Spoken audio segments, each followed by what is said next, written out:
Saudara pendengar di segenap penjuru tanah air, selamat bergabung dengan Lumen Indonesia.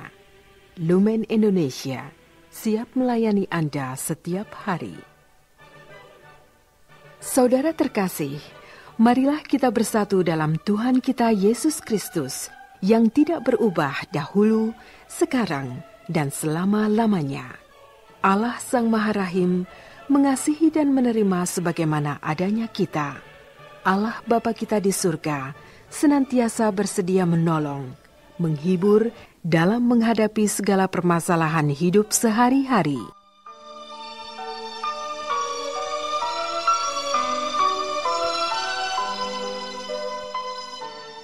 Saudara-saudari, marilah kita mendengarkan renungan dengan judul Berdoalah dan andalkanlah Allah.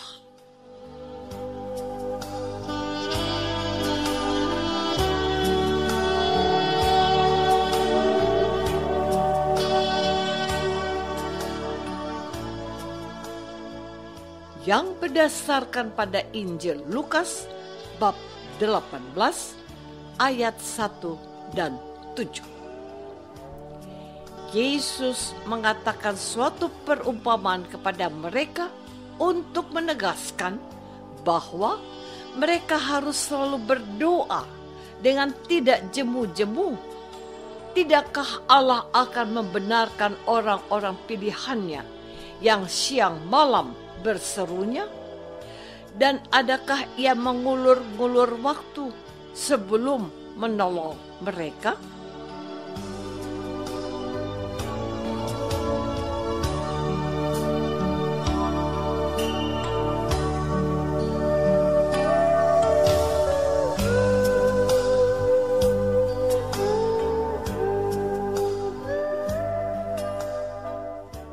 Dalam nama Bapa dan Putra dan Roh Kudus.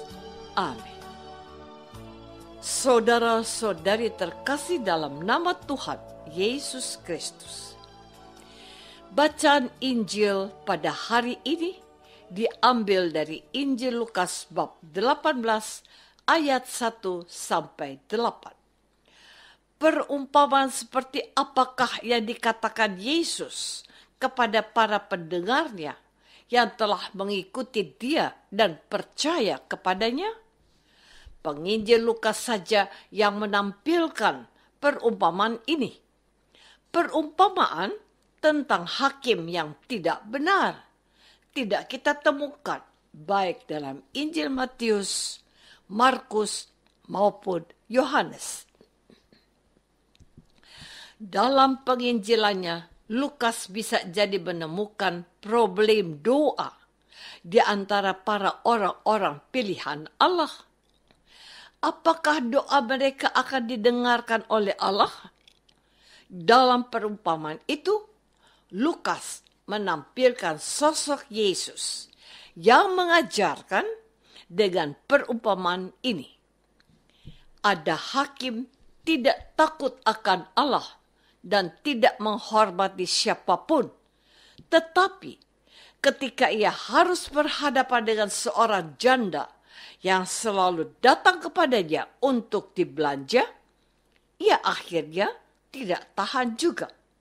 Supaya ia tidak terus-terusan diganggu, maka ia memutuskan untuk mengabulkan desakan si janda agar ia tidak kerepotan di kemudian hari.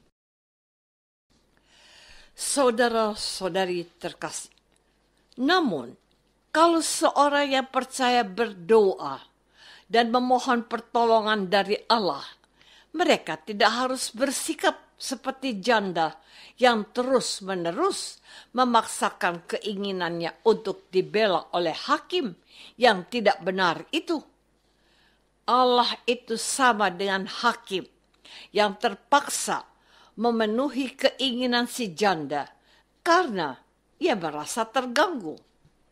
Yesus berfirman, "Tidakkah Allah akan membenarkan orang-orang pilihannya yang siang malam berserunya?" Dan adakah ia mengulur-ulur waktu sebelum menolong mereka? Aku berkata kepadamu, ia akan segera membenarkan mereka. Mereka harus ingat akan firman Yesus yang pernah mereka dengar. Mintalah, maka kamu akan mendapat. Yang dibutuhkan hanyalah keyakinan iman akan kemaharahiman Allah Bapaknya yang menganugerahkan apa yang baik untuk semua orang yang datang kepadanya dan memanjatkan permohonan mereka. Pesannya jelas. Yesus mengatakan suatu perumpamaan kepada mereka untuk menegaskan bahwa mereka harus selalu berdoa dengan tidak jemu-jemu.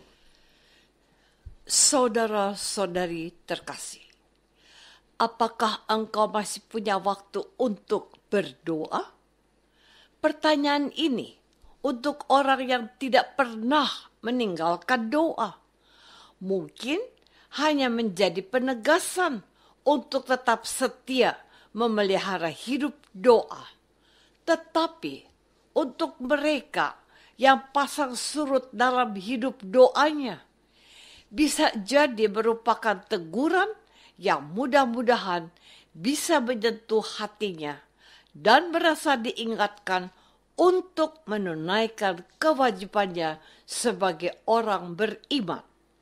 Doa itu adalah jiwa dari hidup seorang yang menjadi pengikut Yesus. Ciri seorang yang percaya kepada Yesus adalah mempunyai relationship, hubungan mesra dengan Yesus. Hubungan mesra dengan Allah Bapa itu telah dicontohkan oleh Tuhan Yesus sendiri semasa hidupnya.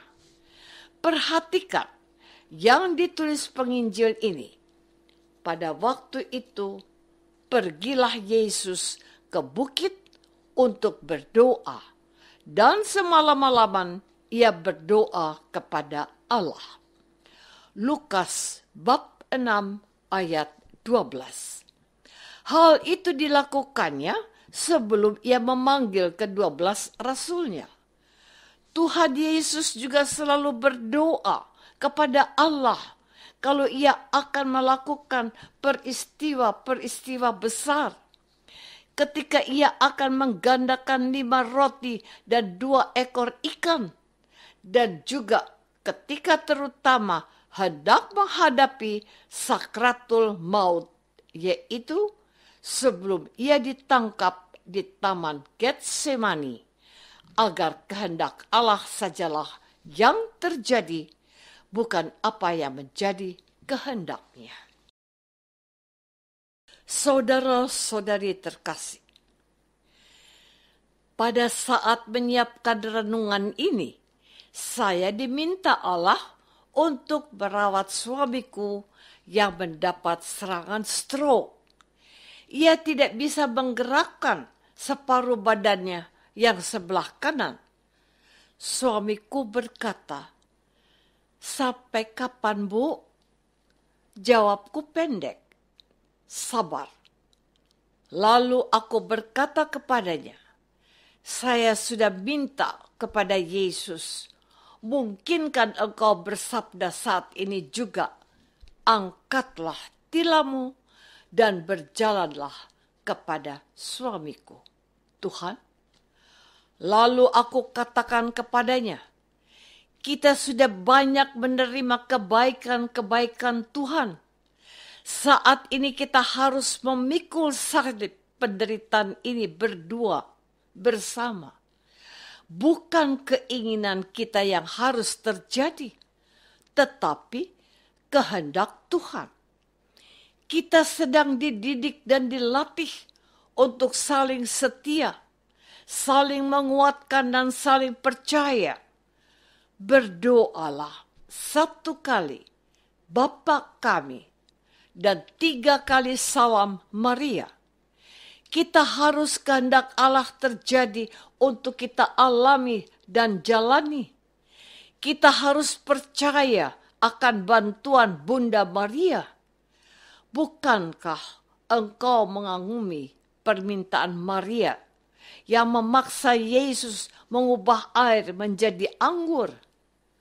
Suamiku mengangguk dan kulihat ada semangat baru di wajahnya. Aku berusaha dengan pertolongan Allah untuk melayani suamiku yang sedang sakit dengan gembira. Tuhan, kalau engkau tidak segera akan menyembuhkan suamiku, setidaknya kuatkanlah aku untuk setia melayani suamiku sesuai dengan janjiku kepadanya di hadapanmu waktu dulu ketika engkau mempersatukan kami. Aku tidak meninggalkan doa, dan suamiku kutuntun untuk mengandalkan Tuhan. Terjadilah kehendakmu, bukan keinginan kami.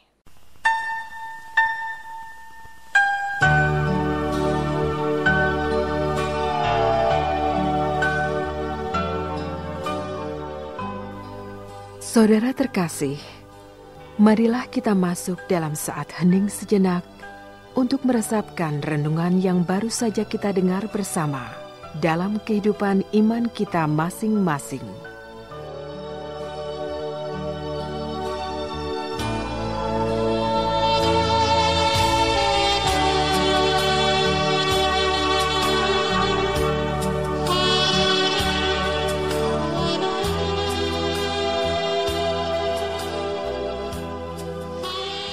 Apakah aku masih berdoa dan mengandalkan Tuhan untuk memberkati aku hari ini?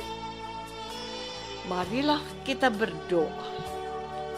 Bapa yang Maha Baik, dalam segala keadaan Engkau ada dan memberkati kami. Ampunilah kami bila kami sering melupakan-Mu dan tidak bersyukur atas hidup kami. Ajarilah kami berdoa dan mengandalkan-Mu seperti Yesus Tuhan kami. Amin. Semoga kita semua selalu dinaungi dan dibimbing oleh berkat Allah yang Maha Kuasa. Dalam nama Bapa dan Putra dan Roh Kudus. Amin.